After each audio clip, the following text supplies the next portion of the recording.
আসসালামু আলাইকুম everyone, welcome to my channel. আজকে আমি আপনাদের সাথে একটা রেগুলার রান্না শেয়ার করব। বড় চিংড়ি মাছ দিয়ে মিষ্টি কুমড়া রান্না করে দেখাবো।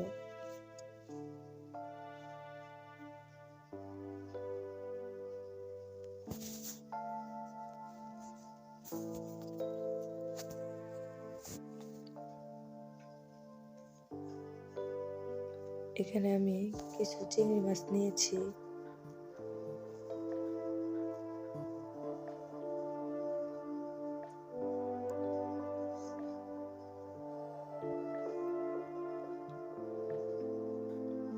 আর এখানে মিষ্টি কুমড়া এরকম একটু পুরুত্ব রেখে টুকরো করে নিয়েছি। সাথে একটা আলু এরকম টুকরো করে নিয়েছি। ভালোভাবে ধুয়ে পরিষ্কার করে নিয়েছি। এবার হাফ চা চামচ লবণ, হাফ চা চামচ হলুদের গুঁড়া, হাফ চা চামচ মরিচের গুঁড়া দিয়ে ভালোভাবে একটু মেখে নেব।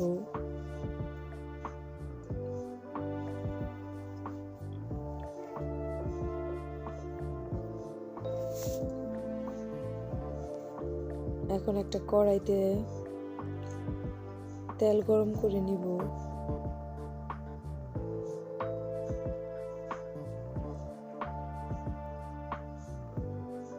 এবার একে একে কুমড়ার টুকরাগুলো দিয়ে দিব।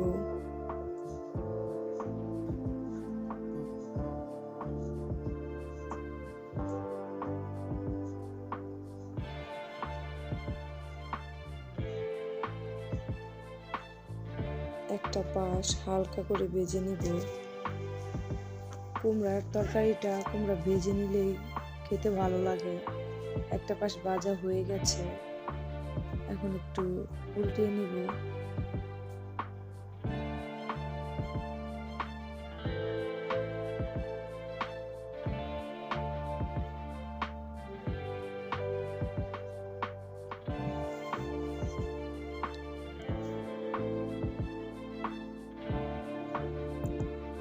কুমড়ার টুকরোগুলো ভাজা হয়ে গেছে, এবার আমি উঠিয়ে নিচ্ছি এবং একইভাবে সবগুলোকে ভেজে নিব।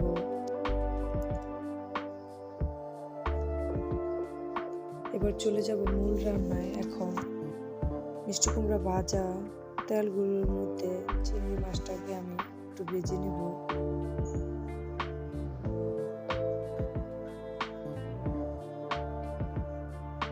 একটু হালকা করে ভেজে নেব। এখন আমি উঠিয়ে নিচ্ছি।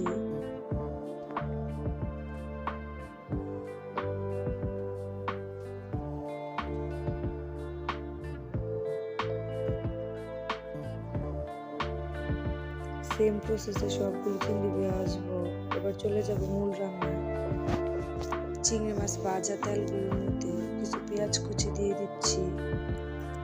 এখন পেঁয়াজ কুচিগুলোকে নেড়ে চেড়ে গোল্ডেন ব্রাউন করে একটু ভেজে নেব।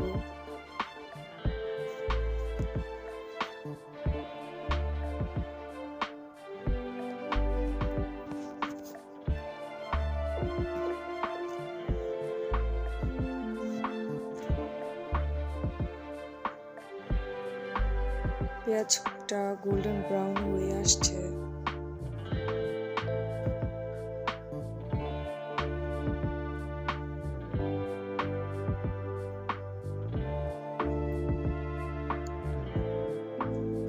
এবার এখানে দিয়ে দিব আদা বাটা 1 চা চামচ, রসুন বাটা হাফ চা চামচ। এখন পেঁয়াজের সাথে একটু নেড়ে চেড়ে কিছুক্ষণ তেলের মধ্যে একটু ভেজে নেব।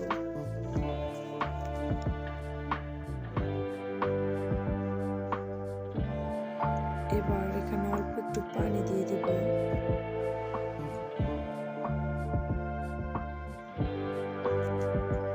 তারপর দিয়ে দিচ্ছি 1 চা চামচ হলুদের গুঁড়া, হাফ চা চামচ লাল মরিচের গুঁড়া।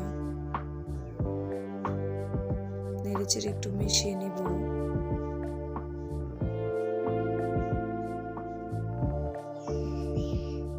দিচ্ছি লবণ হাফ চা চামচ, লাগলে আবার পরে দিয়ে নিব।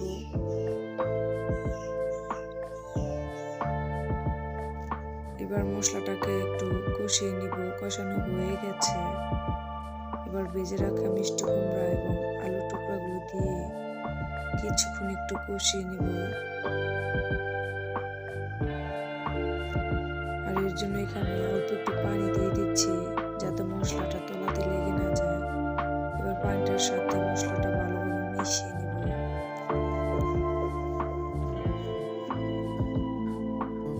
মেশানো হয়ে গেছে। এখন একটা ঢাকনা দিয়ে 5 মিনিটের জন্য একটু ঢেকে দেব।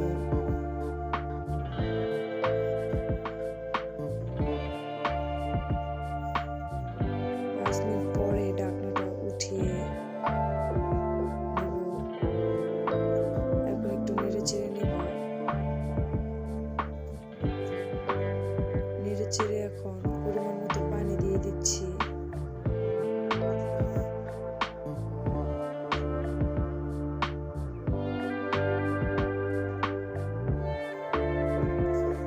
তারপর ভেজে রাখা চিংড়িগুলো একে একে দিয়ে দিব।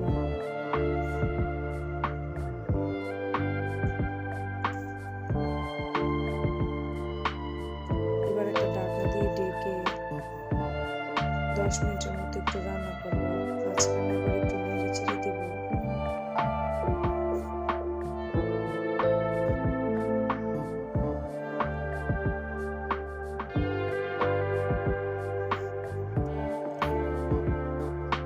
এবার এখানে দিয়ে দিচ্ছি 1 চা চামচ টালা জিরার গুঁড়ো। জিরার গুঁড়োটা দেওয়ার কারণে এর টেস্টটা একটু ভালো আসে।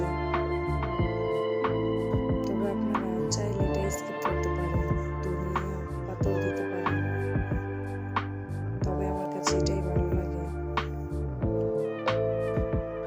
এবার আরো কিছুক্ষণ একটু ঢাকনা দিয়ে ঢেকে জাল করে নেব।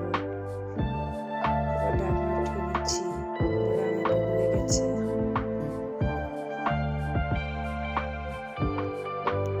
এখন চুলা থেকে নামিয়ে নিব।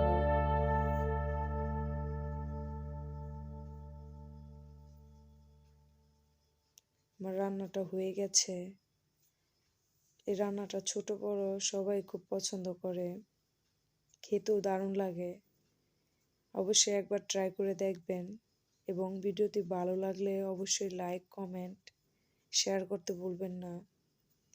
নতুন ভিডিও পেতে অবশ্যই চ্যানেলটিকে সাবস্ক্রাইব করবেন। আল্লাহ হাফেজ।